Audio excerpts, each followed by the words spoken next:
Welcome to the AI-Fi universe. If you want more stories like this, like the video and subscribe. The warning lights on the Star Jumper's console were a dull, rhythmic amber, the universal color of not yet a crisis but getting there.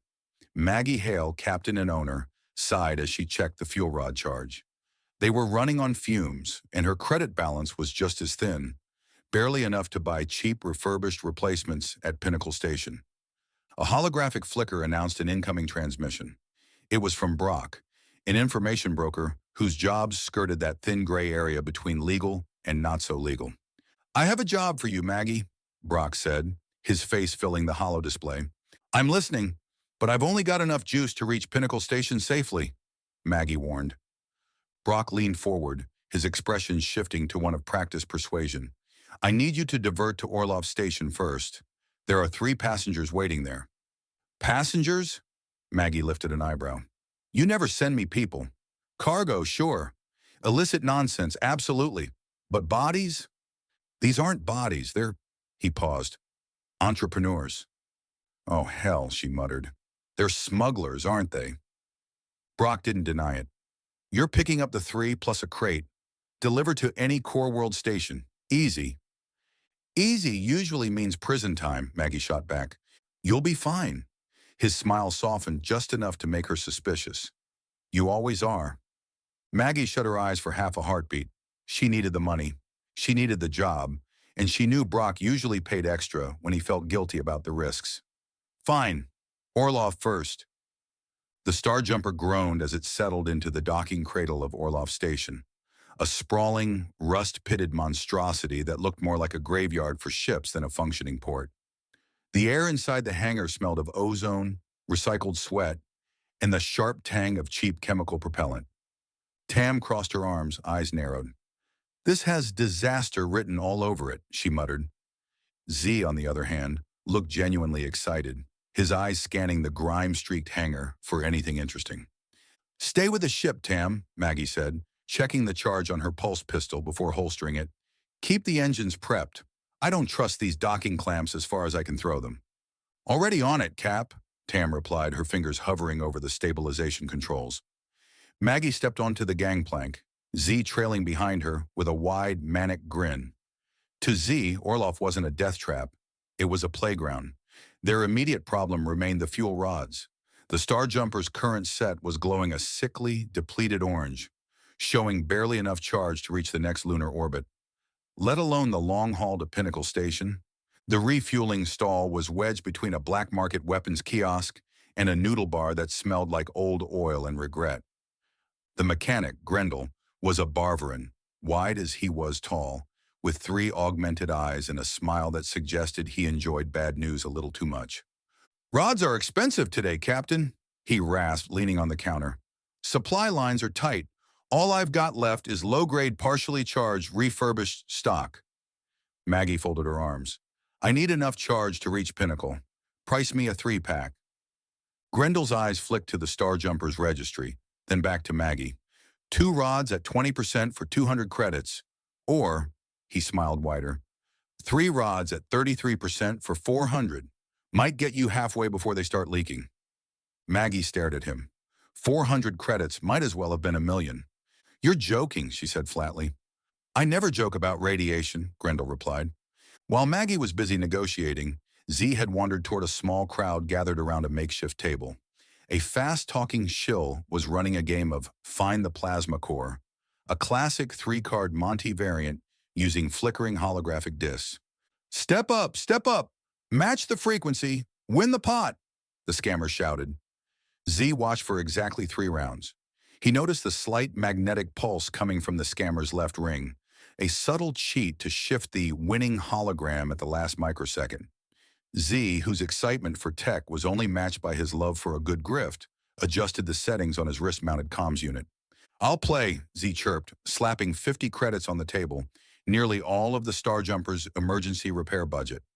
The scammer grinned, his fingers a blur as the discs spun. He triggered the mag ring to move the winning disc to the far right, but Z had already sent a localized jamming pulse from his wrist. The mag ring sputtered, the winning hologram stayed exactly where it was, and Z flipped it over before the scammer could react. Look at that. Lucky me, Z laughed. He played twice more, doubling his bet each time.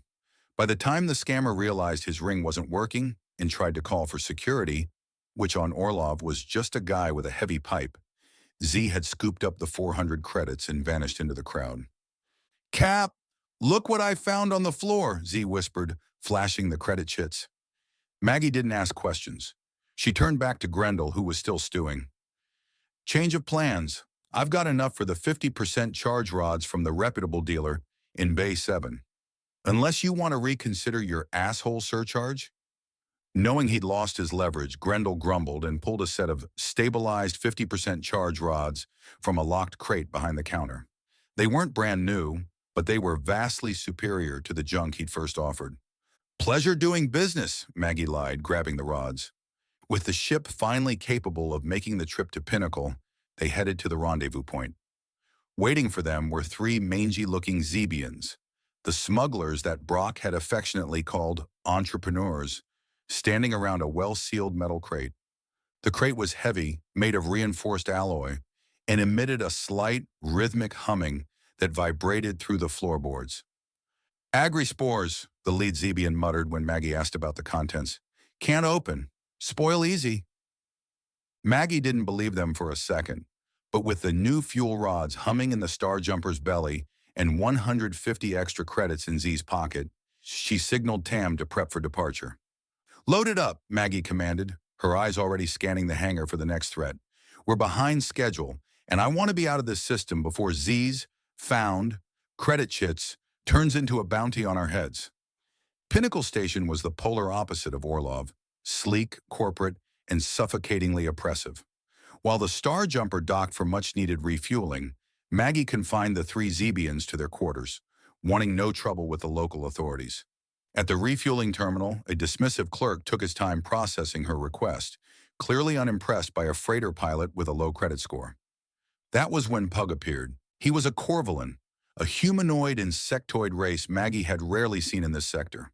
He looked like a humanoid stag beetle crossed with a linebacker, covered in thick chitin plates with huge eyes and mandibles that clicked nervously. Despite his intimidating size, his demeanor was gentle and polite. You are Captain Maggie Hale, he said, his voice resonant but soft. He stared at her as if she had dropped out of the sun. Pug, get back to cargo handling, the clerk snapped, rolling his eyes. The Corvalin ignored him. I help you. He gently plucked the fuel paperwork from Maggie's hands and inspected it. Then he looked at Maggie again, as if checking her for injuries. You are tired, hungry, frustrated. I help. Do I look that bad? Maggie asked, blinking in surprise. Yes, Pug said plainly. Pug, back. Now, the clerk barked. Pug hesitated, his mandibles drooping. Maggie felt a spark of anger at the clerk's petty authority. Hold on, she said. He's helping me. That thing isn't licensed to assist customers, the clerk snapped. That thing? Maggie's voice went icy. She noticed Pug brace himself, as if he were used to the insult. She leaned over the counter. I want him to handle my fuel rods. You gonna deny paying customers now? The clerk sputtered about policies and regulations, but Pug had already moved. He lifted 3 full fuel rods, each weighing several hundred pounds, as if they were nothing, and set them carefully into the verification cradle. You're fired, Pug, the clerk glared. The Corvalin froze.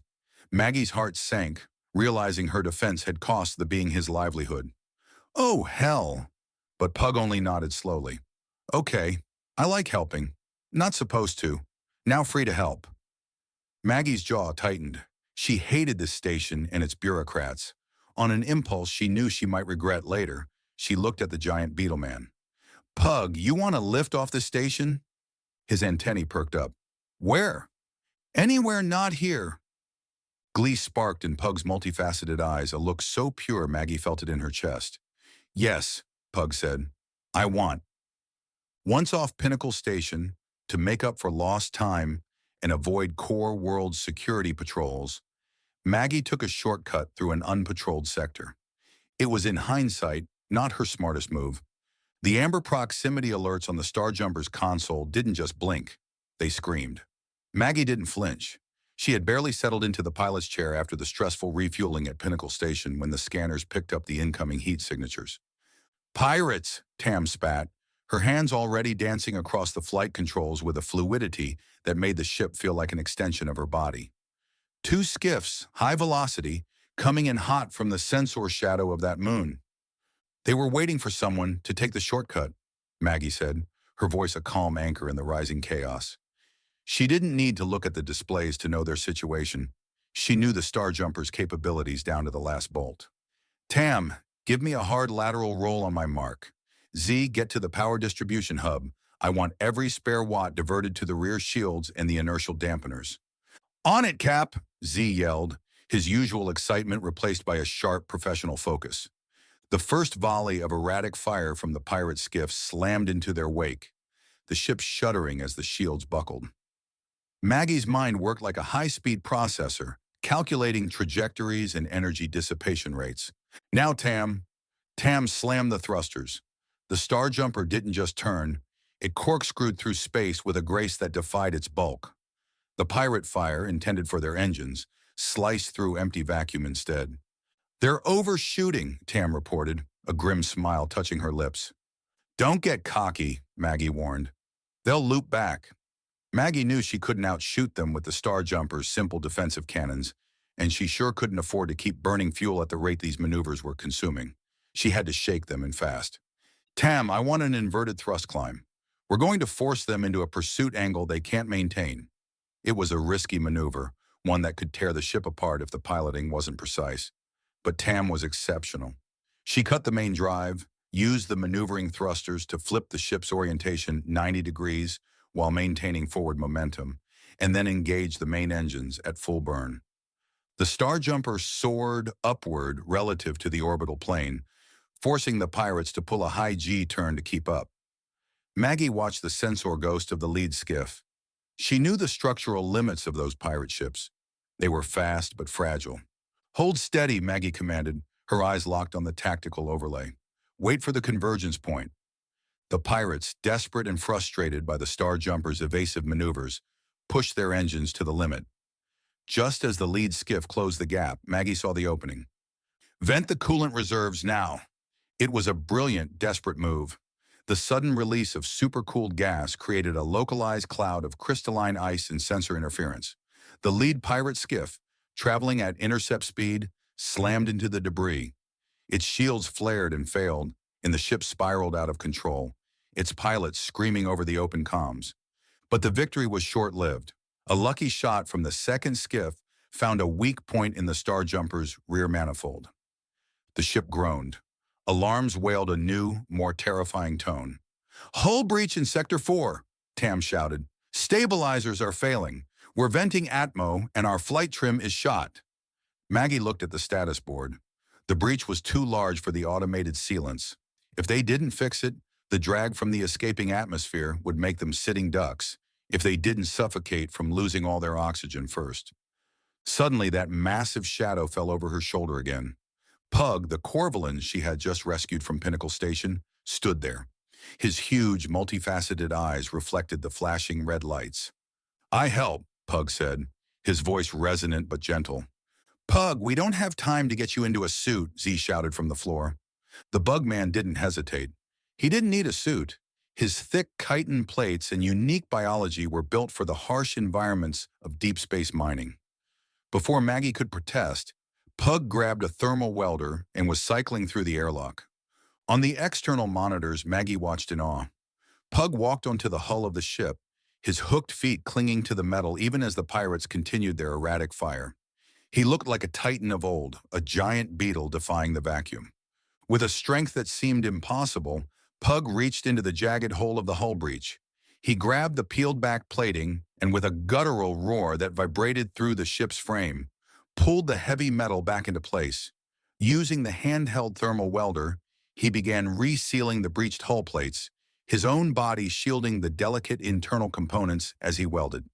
He's doing it, Z whispered, staring at the screen. He's actually doing it. Tam, use the stabilization he's giving us, Maggie ordered, her voice firm despite her heart hammering in her chest. Bring us around. I want a clear shot at that second skiff's fuel pod. With the hull integrity restored enough to handle the stress, Tam executed a sharp, biting turn.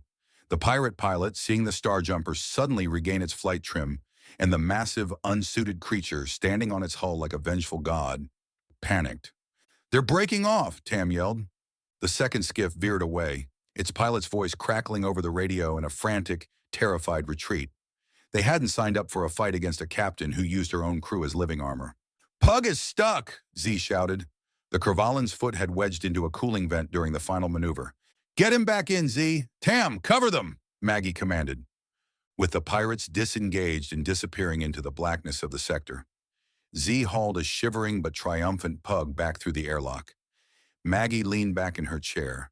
Her hands were steady, but the adrenaline was still humming through her veins. They were fueled, they were alive, and they had a new crew member who had just saved them all. "Nice flying, Tam," Maggie said softly. "Nice calling, Cap," Tam replied, wiping sweat from her brow. Maggie stood up, her mind turning to the entrepreneurs. She needed to check on them and their mysterious cargo. The Star Jumper had survived the pickup, but Maggie felt the real danger was only just beginning. With the immediate danger over, Maggie went to the cargo hold to check on her passengers. She found the three Zebians passed out, surrounded by empty bottles of high-proof synthale. In their drunken stupor, they had left the metal crate slightly ajar. A soft, iridescent light pulsed from within. Maggie slid the cover back. There, nestled in dampening foam, were three Viridian memory spheres. Her blood ran cold. These were some of the most illegal items in the known universe. They held the memories of countless Viridian scholars, artists, and nobles. They were the kind of illegal that got you locked into a prison transport and launched toward uncharted space. She immediately hailed Brock. "You lied to me," she hissed when his face appeared. "Viridian spheres? I could be executed for having these on my ship." Brock didn't flinch. He admitted he had hidden the truth because he knew she would have refused the job otherwise. "But think of the payout, Maggie. It's massive. More than you'll make in a year of hauling freight. I've been tracking them since they were stolen. I had an associate back on Orlov, put quantum trackers on them. They can't go anywhere in the universe without me tracking them. And when they finally end up on display in some rich scumbag's private museum, I will make sure they are recovered, and all those people who helped them get from point A to B gets what they deserve." Trapped by the circumstances and the need for the credits, Maggie had no choice but to agree to finish the job. The arrival at Vito Station went unexpectedly smoothly. Brock's influence was evident. Security was prepared and looked the other way as the Zebian smugglers disembarked with their illegal crate. To Maggie's surprise, the smugglers offered her a nod of genuine respect, and they seemed particularly impressed by Pug. As the Star Jumper prepared to depart Vito Station, the crew dynamic had fundamentally shifted. Tam was in the galley celebrating their survival with a rare cup of real coffee. Z accepted Pug's presence with his usual begrudging sarcasm, though he didn't complain when the Korvalan helped him lift heavy engine components. Pug himself was openly thrilled, his antennae twitching with every new sight and sound of the ship. Maggie sat in the pilot's chair, looking out at the starfield. The ship was fueled, her crew was larger, and she knew that the complications following the Viridian spheres would only get bigger. But for the first time in a long time, there was a sense of momentum. The Star Jumper entered fold space, leaving the Vito station behind. A new chapter had begun.